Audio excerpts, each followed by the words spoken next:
Okay, I will continue the presentation for the next material about additional thoughts on OT and error variability. So, theories of phonological development and disorders have always struggled with this variability.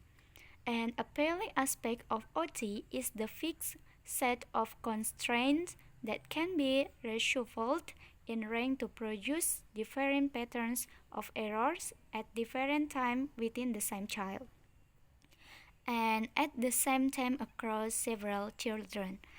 For example, individual children may produce a sound correctly in some word positions, but not others, and even this pattern may be inconsistent. Next, it's about VOT and the voicing distinction in speech disorder. In this part, we will talking about VOT or voice onset time, the concept that found by Lisker and Abramson in 1964. So, based on my understanding, VOT is concept used to measure speech production in getting disorder by using acoustic signal that's shown in time interval and stop consonant.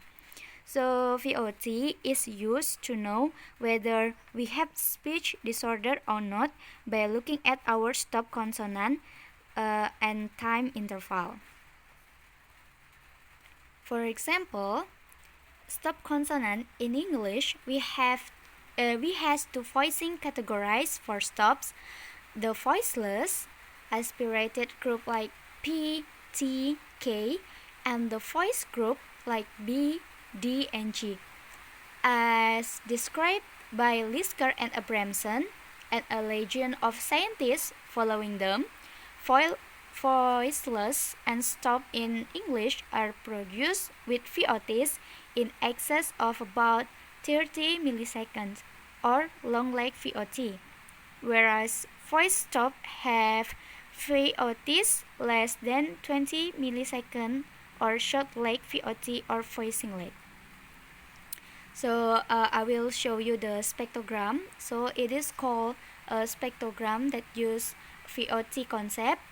In this case, we use the example when we voicing or speak TOT for the color for the picture on the top and dot in the bottom.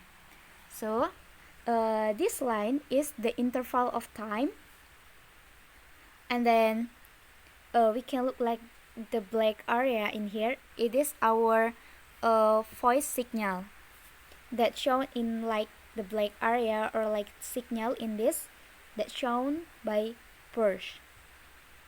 And then what I've said before is we pronounce voiceless. The interval time should be more than 30 milliseconds. If voice, it should be less than 20 milliseconds from the VOT concept. So when we say TOT, for say T in this case, we can look at this black area. It is a little space like the black area in here, and the time interval in here. It is shown that it is more than or maybe 30 milliseconds. And the second one, we can look that in this area is a little bit burst in here. It's different from the top. So from the interval time, it may be less than 20 milliseconds. So from those pictures, we can look at the differences, how voiceless and voice show in the VOT concept. And the last, about summary. So psycholinguistic plays an important role in research and clinical practice among children with speech delay. Because cases of speech delay are thought to mirror the patterns of speech error in typical development. It makes sense to have a theory that applies broadly to typical and disordered speech sound development. And VOT, as the concept in here, in speech relay, used to know the speech disorder by look at stop consonant voicing that we are produced. So I think that's all from our presentation. Thank you very much.